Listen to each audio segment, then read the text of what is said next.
aspirants, welcome back to my channel. So in today's video we are continuing with the lecture which we left far behind, which was कि हम लोग genetics की history पढ़ रहे थे. Fine, हम लोग वहां तक पहुंचे थे कि जेनेटिक्स जो है वो मेंडल ने कहां से कहां तक, मेंडल से डीएनए तक बेसिकली जेनेटिक्स कैसे पहुंची. बिकॉज डीएनए के आगे का कॉन्सेप्ट सभी को याद में ही रहता है कि न्यूक्लियोटाइड्स क्या होते हैं, न्यूक्लिक एसिड्स दो टाइप के होते हैं, DNA, RNA and all that concept. You remember all that concept. लेकिन हम लोग बेसिक्स भूल जाते हैं जब भी हमें मेंडल से या तो हम लोग जो है क्रॉसेज में ही अटके रहते हैं. तो I am helping you out with this कि हम लोग को एक स्टेप वाइज पता रहे कि हम लोग मेंडल से लेकर डीएनए तक पहुंचे कैसे या आरएनए तक पहुंचे कैसे. फाइन. सो हमने मेंडल के एक्सपेरिमेंट्स तक कर लिया था. आगे देखिए, आगे नेक्स्ट मेंडल की थ्योरी के बाद जो है, मेंडल में हमने ये ऑब्जर्वेशंस में ये देखा था. पहला हमने ये देखा था कि मेंडल ने बोला था कुछ जो है ट्रेट्स जो है, इनहेरिटेंस ऑफ ट्रेट्स की ट्रेट्स जो है वो कैरी फॉरवर्ड होते हैं. सेकेंड उसने बोला था कि इसके लिए इनहेरिटेंस के लिए जो है अलील्स रिस्पॉन्सिबल है. फाइन.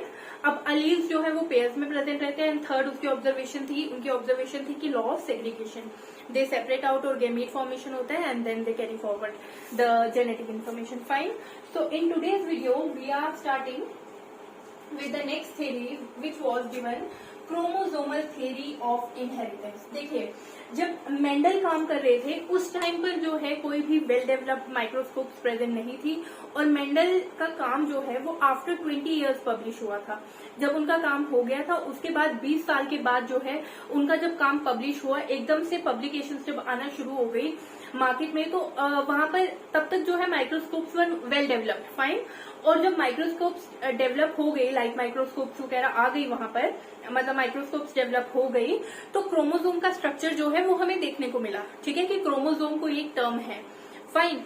तो अब क्रोमोसोम जब हमें पता चला तो उसके बाद जब फर्दर जो रिसर्चर स्टडी कर रहे थे, दे फाउंड आउट दैट कि यूक्रियोटिक स्पीशीज जो है, यूक्रियोटिक स्पीशीज का जो है हर एक स्पीशीज का अपना एक प्लॉइडी नंबर है जो कि वो फिक्स्ड है. ठीक है, जैसे ह्यूमंस का आगे प्लॉइडी नंबर जो है 46 है, तो वो 46 फिक्स्ड है. हर ह्यूमन के अंदर जो है 46 क्रोमोसोम्स ही प्रेजेंट रहेंगे. लेकिन अगर 46 से ज्यादा किसी के अंदर भी जो है क्रोमोसोम्स प्रेजेंट होते हैं तो वो फिर डिसऑर्डर आ जाएगा. ठीक है, माल फंक्शनिंग हो जाएगी बॉडी के अंदर, कोई ना कोई जेनेटिक डिजीज आ जाती है. ठीक है, कोई जेनेटिक डिसऑर्डर आ जाएगा. फाइन.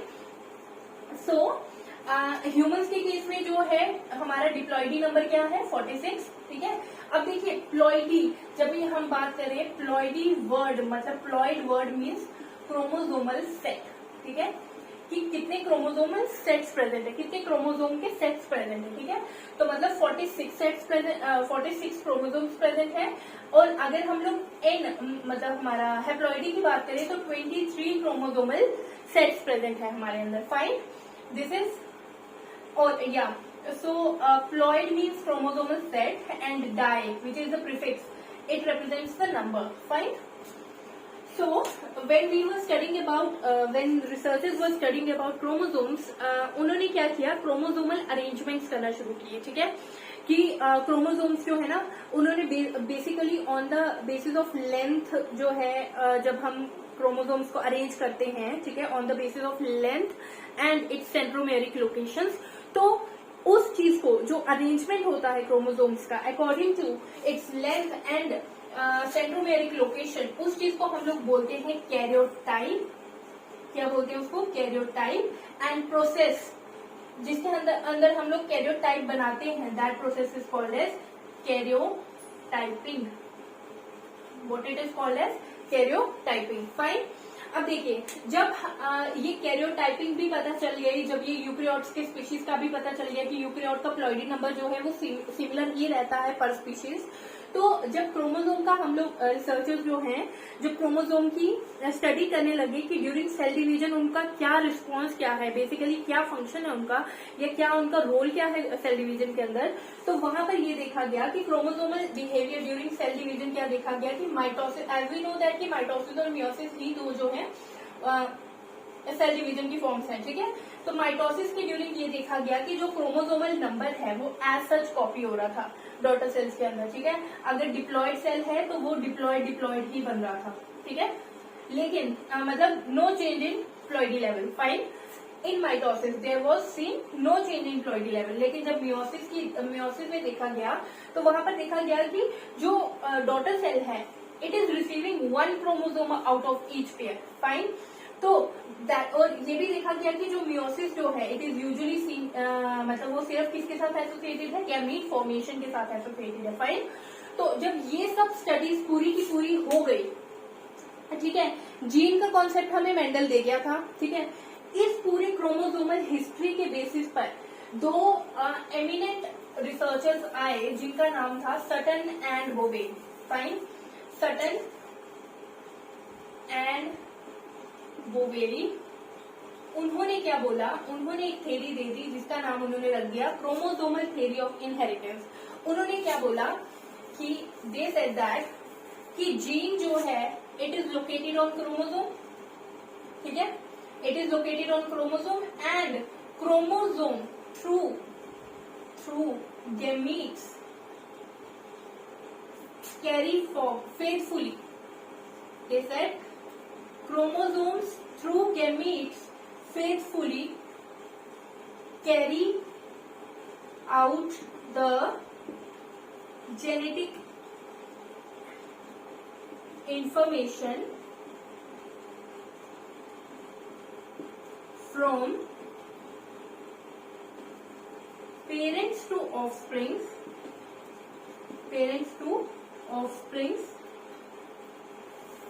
maintaining the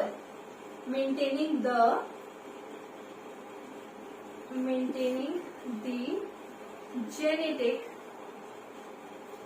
continuity.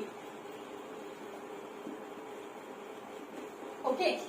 सो ये थी सटन एंड बोवेरी की क्रोमोसोमल थ्योरी ऑफ इनहेरिटेंस. अब मैं आपको एक्सप्लेन करती हूँ कि क्या है ये chromosomal theory of inheritance. According to Sutton and Boveri they said that कि जीन जो है वो क्रोमोसोम पर प्रेजेंट है, ये हमें पता है.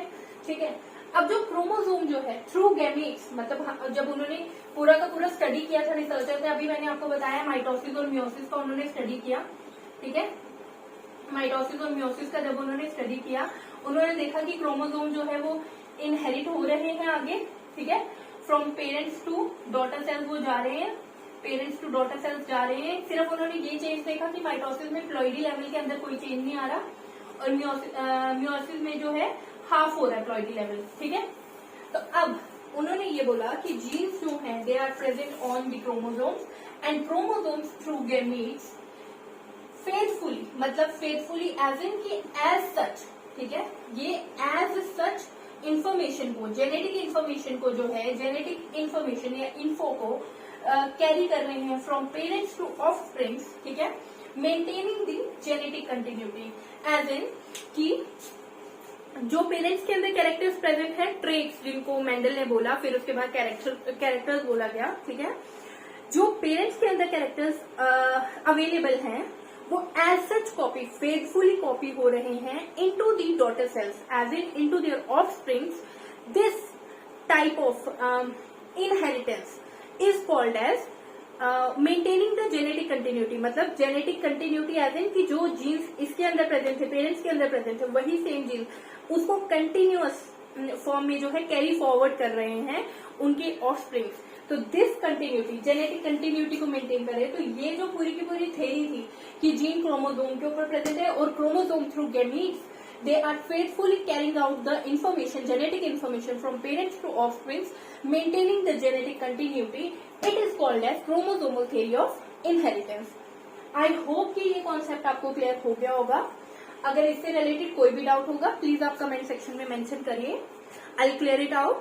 एंड हम ये जो है नेक्स्ट एक और वीडियो में हम पूरा का पूरा ये कवर अप कर लेंगे, जेनेटिक का पूरा पोर्शन, हिस्ट्री ऑफ जेनेटिक्स की मेंडल से लेकर हम डीएनए तक पहुंचे कैसे.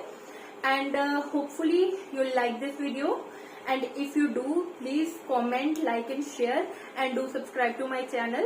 Thank you so much guys. Hopefully we'll meet with the next lecture very soon.